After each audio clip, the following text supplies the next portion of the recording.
rainbow loadout on every single person from Happy, we can now see the storyline build up all the way to the end game of these two star trios at the moment in this game. Yeah, I mean, these guys are looking very, very good, but look who else is here. We've got two trios just in front. There is one player from a trio left in Old Yonder, and there's a trio making their way up over a hill by that long ravine there. Okay, so it's Sazerin there, who's by himself. I'm not sure what he's still doing there. It looks like he might just be crouched, just potentially trying to loot there. You got Simar, JD, and Cake Park, Dash? Cake Pack, Dash. I like that. I do enjoy some cake as well. But now they just get to kind of walk into Old Yonder. I mean, there's obviously going to be no loot. They could farm up for materials if they wanted. All right, I take that back. There was one piece of loot, which was just the ammo box. My apologies, didn't see it. But now they're right here on the edge of Storm, right? Yeah. The new safe zone. So they're probably feeling pretty comfortable because they do even have a shockwave, which look like they have a shockwave apiece, and they even have a jump pad, the launch pad to get them to safety. So it's all going their way here in the early game. Yeah, there's an absolute skirmish all the way in the snow side. We've kind of seen things develop, I guess even in Middle East as well. A lot of the people like to land split. They like to be up in the air. So to set a stage for you, Zeke, it's always just, a bunch of people playing desperate with a bunch of trios that have already finished their fights. So you can imagine, how scared people are split off. You can see exactly how they rotate it in. And you do see a little bit more survivability coming out of snow side towards the bones over here, towards the big monster skull. But at the same time, there is, those mid-game fights that do break down at times. Right now, we don't see any. We can drop into just seeing the options that Toggle has now to move towards, I guess it's the desert biome, towards the bottom. Yeah, I mean, there's still so many players left. 75 and 26 of 31 trios left. Don't forget, we want to hit top 12 before we start seeing any placement points at all. And we're right now in Storm Circle 2. So there's still so many players that have to be eliminated before this end game, right? I mean, I don't imagine we'll see like Storm Circle 750 people left, but I wouldn't be surprised if we did see that. There's still so much that can happen in this game. I'm curious to see what's happening back at retail. We saw that trio, the ASMR trio.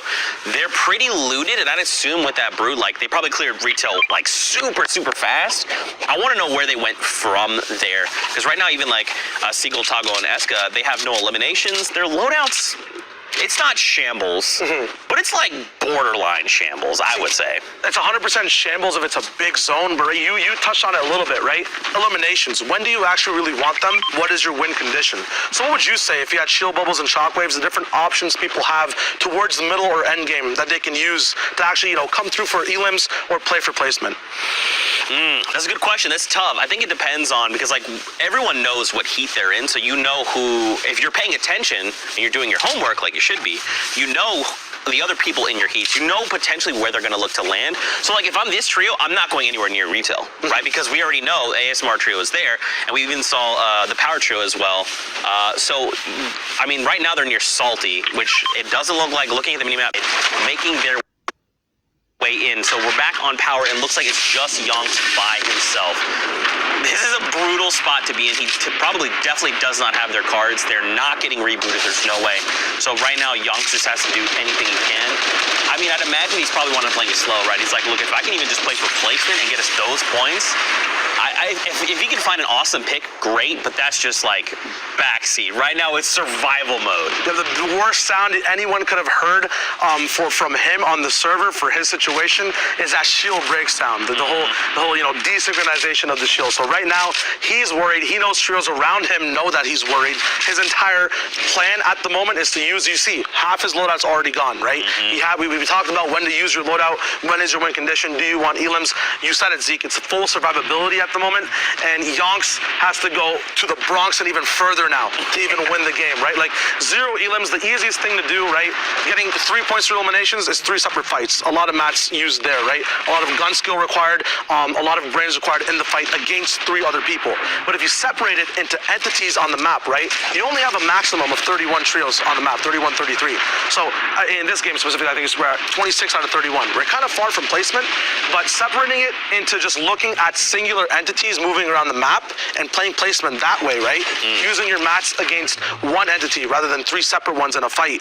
You can then kind of, segment out your loot, your minis, your mobility, and actually get further and get 3 points without getting insane frags in an actual fight. Yeah, that's very interesting. I hadn't considered that.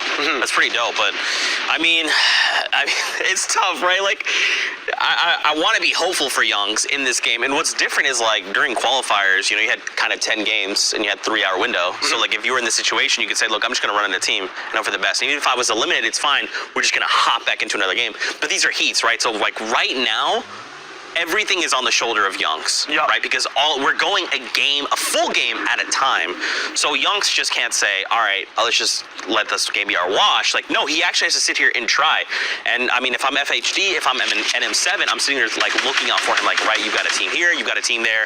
Like, just try and keep yourself positive. Because like for me personally, if I was in this situation, it would be so stressful. Yeah.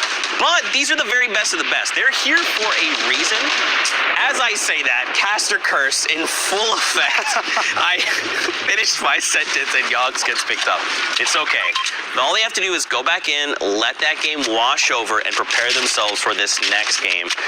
Well, for them, these games already wrapped up overnight. So hopefully for the next game, he steeled himself. You know, at least hopefully. Yeah, you touched on it a little bit. This is really, it's going to be a weird analogy, so I segue, but bear with me here, right? You said the game was on Youngs' shoulders, right? In cartoons, you usually have like an angel or a devil on your shoulders, right? Okay. To break it down for people trying to clutch up in that situation, replace the angel and devil with your win conditions, right? Am I looking for free elims rotating? Am I looking to play safe? And every time you see one of your shoulders kind of ding, that's what you have to play for. You have to suppress all the other easy stuff you see. Maybe there's a free heavy snipe you can take, right? At the same time, that exposes you, right? Your whole full shoulder is not lit up there. You got to play at the side of the angel. So if you're trying to learn how to get in the clutch situations, trying to learn exactly how to rotate in the game, what is right, what is wrong, segment it out, wait for the proper shoulder to light up, and that's an easy way, right? Right there, Youngs, the mistake he made, he kind of chose the devil shoulder. He saw free tags for rotation. He knows he needs elims because he has 0, but in doing that, he brought the full force of an entire trio out, right? He talked about entities. He turned a full one entity he could just block with mats to 3 people to face 3 separate AR shots. He got erased from the server.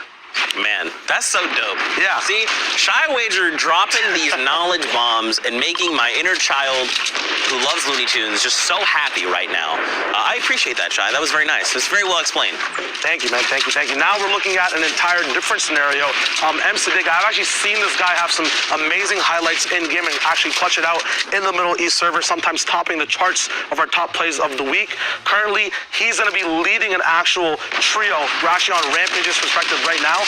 But these guys are absolutely raw when it comes to just taking those free aim duels, just engaging on fights and following up with stuff. Right now, I've never seen more stink tags from one stink on an entire trio. Eska goes down. We saw Eska last game as well as rotating earlier. Now, they're very set on loot, but once again, they know that win condition, right? Even if you're not solo, as a trio, what shoulder is dinging? I got a knock, okay, stink follows up, right? That's how you have that whole momentum process, you have it planned out. You just gotta look for the right pings to follow through. And if they had some kind of mobility, I would imagine they probably would have gone in and cleaned up this trio, right? Because they got so many tags, like you're saying. Once that stink came out, it was giving 2 damage numbers, and they were taking pretty much the entirety of that cloud. You know they're on low HP. So at least one of those guys is dropped really, really low. Unless they have something and they're burning resources like splashes, a slurp, even a med kit or bandages, like, you know they're burning through materials to try and get there. I'm glad that they were able to say, look, we're not gonna follow up. We can either tarp all the way over there and we burn a bunch of materials. They hear us coming and they're ready to react. Or you just say, like, you know what, we got them to use their stuff. See, now you're on that shoulder wavelength now. You know I got exactly it. What's right. I got it. Yeah. See? There you go. So now you can point that out every time you see it. That is literally the explanation of what win conditions are and how to follow up things in the inventory, right? A lot of people used to hate stinks. They realized that, people randomly stink me all the time. That's kind of when they first came out, right? People didn't actually know how to follow up with them. But now we still have 4 stinks in Rampage's box. He's ran through how many trios beside them, right? He's not throwing them for no really dilly reason whatsoever, right? He's using them in response with explosives and in response with a knock. They're complementary items that aren't as griefy anymore, but actually strategically used to, shake up an entire trio and not just have them box up the entire time when someone else actually has an advantage to push on them with. Man, that's pretty dope. That's pretty dope. Plus, I mean, you probably, if you are this trio, you probably want to save as many stinks for late game as possible, right? Because once the storm does start to shrink, super, like, small, those those things become more and more valuable because then you're just like blanketing an entire tarp, and you're saying as long as you guys are trying to get to safety, you're gonna be taking 5 ticks, so you guys can hold that L. But at the same time, like their loot isn't great, right? Like it's probably mid-game centric, which is fine, but now we're starting to move into that late game, so they want to try and find another trio to get their loot and kind of propel them forward, because like you've got the green pump, sure, you've got the long range in the air, sure, 4 splashes, awesome, but like those aren't power weapons, those aren't a heavy side that you can just punch a hole in anyone's 1x1. That isn't nades or explodes that you could potentially use to pick up these eliminations. And look, the power duo right now by themselves, they're just chilling, and they have got the attention of Siddig, and Rampage. Yeah, not to be confused with the other power trio that we saw go down. There are multiple players and many different organizations that are playing across all the regions and in the same region as well. Yep. These guys are still alive. Looks like they have one person. They might have a full trio actually. Yep, looks like 90 is there with them as well. You actually touched on a very cool aspect I want to touch on as well. You talked about loadouts and endgame and the map, right? I'm really glad you brought that up because the later the game goes, the less space there is on the map, the more your loadout actually pumps out and matters, right? A green pump and blue pump difference is like huge in mid-game fights, but when that circle is small and you're riding Storm, that's where even just having a gray AR for a follow-up matters. There's not that much separation between, just you want to have a spray weapon. So you got an amazing breakdown, kind of these win conditions get so much more diverse throughout the game as they keep going, and the zone gets smaller. So that was a really cool breakdown. Hey, I like that a lot. Thanks, man. I appreciate you. Dope. Man, this is the first time I'm hanging out, and we get to freaking take our breaks together. I love it. Yeah, it's nice. Here we go. The different alter ego, Namfu, Mev, and Ego here, Dennis. So not the alter ego trio we're used to seeing. More of their comrades, and they're on 5 eliminations. They're in top 20 right now, which is huge. If they play for another 8 trios, they're gonna get themselves placement points. Now their loadout's looking real good. They just picked up a minigun, which is huge. They have 3 stinks, an RPG, a blue pump, splashes as well. They've got materials almost 150, almost fully capped out. These guys are looking real good. So now this is gonna go back to your shoulder dinks, right? Where are you looking to play for? And right now, as the storm comes in, you're looking to get these tags, right? Anyone's like, oh, the storm is literally on my back, time to start moving. Those are those people that these guys are looking to pick up if possible. They're also on the low ground tarp, which is going to kind of shape kind of how they're going to be forced to engage people coming up here shortly. Yeah, these guys are 100% playing the horizontal game. As you said, low ground tarp means you cannot go lower at all. Means that you are fighting for your lair 24/7. The reason people love having mid-ground so much is because they can actually move, as you can see, up, down, left, and right. They have an entire new axis they can operate on. But low ground does have its perks, as you saw. Ultimately, no matter what, you end up on the dirt when you're moving around the map, right? If you're not on your builds. So plays like that where you force people down with a trap, they can't move anywhere past you. So they have to interact with you. So owning this lair, although it is the hardest, ultimate low and ultimate height most of the time, it does have some of the most rewarding things because you never need to place floors when you're ultimate low, right? Save materials that way. Exactly. You know exactly where your elims are coming from because they're all usually above you or behind you in storm. You're never going to be challenged from the bottom or diagonally from the bottom at all. You basically have very good camera control around your entire horizontal axis, as well as just looking up slightly to just see what's happening on your floors and if any RPGs are coming down straight up above you. So it's actually not bad to control ultimate low. The only issue being that is everyone's desperation play to go to randomly when they are at the end of the game, right? It's like, hey, I'm in trouble, gotta drop low. So there's so much to take account of on that horizontal plane, it gets hard. Now we're looking at a 6-zone rotation. This is where the action and the meat of the game comes in. The first placement point getting dropped, top 12 now, 34 people alive. Zeke, the heals are still there, so is an RPG. What does that mean for their end game? I mean, right now they want to try and challenge for high ground and get the highest tarp possible and then start raining those RPGs down. And look at this, 700 rounds in that minigun. Dennis wants to try and apply pressure to everyone. It doesn't matter where they are. He wants to use that minigun and try and put them off edge because now look, he's going for height, which is smart, and they actually got it. This is going to be great for them. They can rain down those shots, and everyone that's on those lower ground tarps, though they had the advantage of being lower, now they have to worry about this constant minigun pressure from above. On top of people on your tarp, people below you, people also using other types of explodes. Are there stinks in play? There's so many more things things that they don't have to worry about being on that high ground tarp. And now they're just saying, yep, everyone down below, just keep worrying. No, it's fine. This minigun, there you go, Spammy. Oops, sorry, Spammy. You just got picked up on the crossfire, right? Like, he Spammy got spammed. He got spammed. I like it. But I mean, right now, if you're everyone down below, I mean, first of all, let's talk about their HP. Super non-existent. Feasel's there. The other alter ego, is he going to go down? I'm not sure. There was one of the ASMR trios. Top 9, top 8, we get another round of placement points. There you go. And now this is just going to be on this alter ego duo and Dennis to try and close out the game. No one's even contested it, by the way. This is the first RPG we've seen go out. So now they're saying, great, everyone else is down below is fought. They're all super low. Let's start using our resources, start trying to burn people down. Yeah, these guys have that default split broken down as well. Dennis on top while Mev and Namfu are at the bottom, making sure that even if there are shockwaves, right, people have learned, they've played around them. Right now, minigun sprays coming down. People have saved their hard mats for this end game, but in doing so, they might have taken tags through their wood moving around in the mid game. Those tags will prove crucial because every minigun shot is 20 to 25 damage on the person straight through their builds. Right now, it's just an easy beam, an easy spray from high ground. We saw Sadig earlier who was controlling one layer of height, ultimately down at the dirt. Klops actually goes down, one of the top trios in the region. Hopefully he makes it through the heats. We will see the standings hopefully at some point. Right now though, Dennis, 4 elims. Mev, another 4. We have a total of 11 elims on this trio at the moment with more to come. There is a top 2 spot available for placement. That minigun is not stopping. All the time they could use for rotating and making sure their builds are fine. They don't need to because their height, they use it on pressure.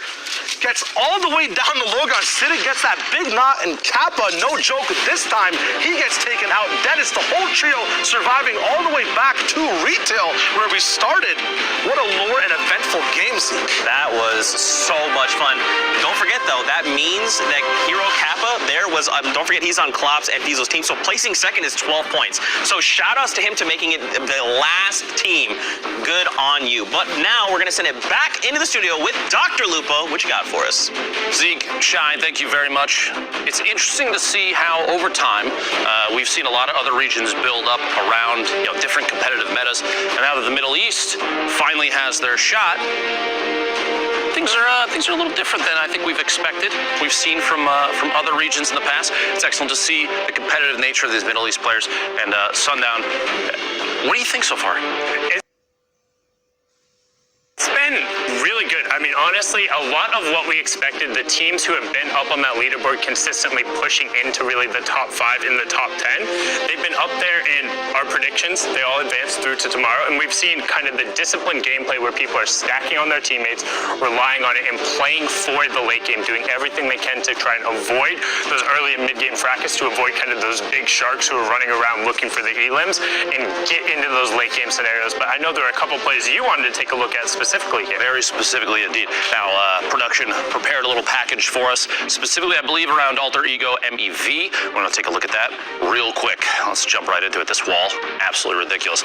Now, as you were saying, a lot of the team fire stacking on top of each other and taking shots at players in opportunity positions like this gets quick pickup on Teddy's, and it doesn't stop there. You have players rotating from the outside of the map, and you'll notice the shots start, MEV takes a couple, and the comms between these players, it immediately becomes a 3-player beam position where they're up above everybody else. The comms will say, hey, guys, right over here, and everybody, the team fire out of nowhere, spraying down on the builds as players are trying to make these rotations, and the RPG shots, in Alter Ego on Alter Ego, elimination there in your feed. You hate to see it, but it's communication like that is created, especially in trios. We see it more than in duos or solos, and that's why I'm excited maybe one day squads as well. That team fire is so powerful, even in a position where you're going to get third party from another team rotating in. We've seen in a couple of games so far in the Middle East today. You'll have team fire positions, but the pinch from either side. But you have all 3 players taking shots simultaneously on 1 or 2 walls. It's so powerful that not even all the builds in the world can save you from that. And that's putting these players in spots where not just 1, 2, 3 eliminations eliminations on, from one trio to another, but maybe the team behind that's pushing in, it feeds into, a chain of eliminations that's going to push some of these teams higher up the board than I think any of us expected them to go. Yeah, and you're seeing that a lot when you have the three players who are stacked on top of each other, and then their comms are there. I mean, we joke about MMB like it's really chaotic, but when they all call out, you see, boom, everyone snaps over, and the team fire happens instantly. You're seeing Middle East put off a lot of that right now. But on our end, yes, there are still some issues going on with the matchmaking on Europe side, so we're going to go to a break right now. While we take some on our end, we will have some additional messaging that is coming forward. So don't go anywhere. We're just hanging out. We will have more games going forward. We're going to continue to fill with the Middle East games as we come back. So we're going to dive in a little bit deeper to them, which is something I'm really excited about because a lot of people don't necessarily get the visibility into this region. They don't have the opportunities to really go in and dive into this gameplay and look into what makes Fiesel, Kappa, and Klops so good, or what makes that Sam trio that much better in seeing different styles of gameplay. It's the same reason why I preached during the World Cup. Go take a look at Asia, go take a look at Oceania, go take a look at Brazil, because you're so used to watching just NA East, Europe, and NA West that when you get these different regions, there are really definitive styles and ways to play the game and different utilization of not only mats and rotations, but items. I mean, you see the bubble bounce came out from different ways. You see the Solar grenades coming out of Europe. People are constantly innovating and finding new ways to play Fortnite. And I mean, that emerging gameplay is what I'm all about. The more regions you add, the more variety, the more skill you're going to see. And honestly, the different flavors of gameplay go such a long way. Now, I do want to make a quick note. If you're out there watching, believe me when I say I understand that production delays, can be frustrating. And without a doubt, the people that are in charge of this are trying to work through them as best they can. I would ask the people that are watching, this is from me, this isn't from Epic, this isn't from anybody like that. I'm sure production right now is going nuts, like what's Lupo doing? Do me a big favor, if you're out there watching right now, try as hard as you can to not be frustrated with delays like this. Things happen. It's a very complicated game, and there's a lot of systems at play here to get every single thing coordinated simultaneously. Let me tell you, it's not easy. There's a lot behind the scenes. So thank you very much for your understanding. And if there's any frustrations, don't direct them at Epic. Maybe direct them at your keyboard or something like that. So thank you. Definitely protect the keyboard, but I promise you, we are looking into it. We're trying to get it resolved as fast as possible. If you need to yell at anyone, you can yell at me. It's fine. I'm used to it. I said it right there. Go ahead. You can send it all on my way, but I promise you, we'll get it resolved, and we'll always have the ability to go through and continue to watch some of these games, because again, it's always great to be able to take a look at the other regions. And I mean, I'm excited. We're going to be able to see a lot of Brazil today, right? And I want to be able to watch that, and that's one region in particular. I don't know if people were going through and looking at how kind of the heats and stuff were set up. Brazil got bumped up. Brazil is on the exact same level as NA West. They have the full 4 heat structure, and there's been a lot of teams that qualified 8 players through each week.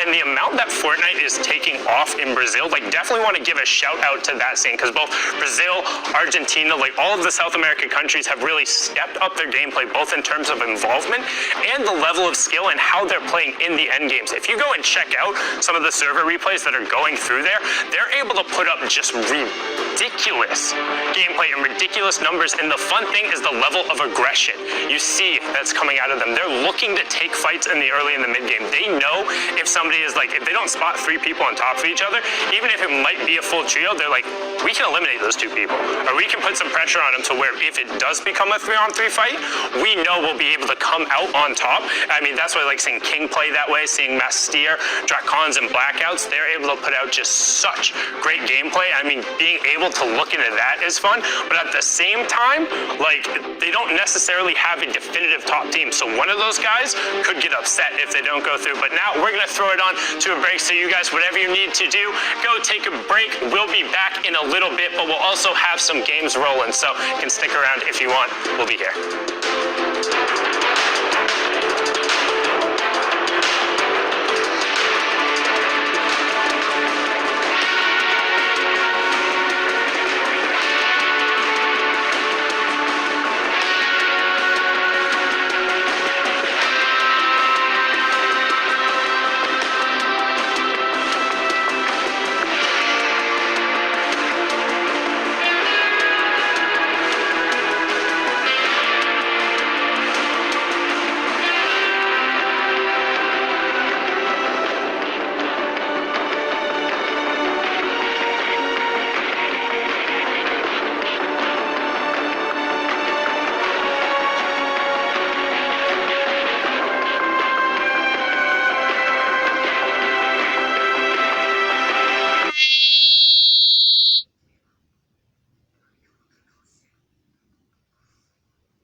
Saya malah tuh. Nah, buka vision. Hah? Buka vision buka YouTube. Itu tinggal buka, isteh.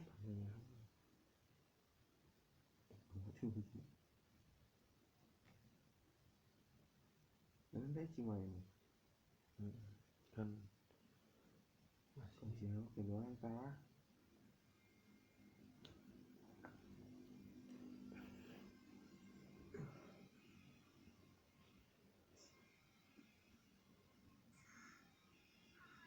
Saya lagi pakai rok kabut tuh.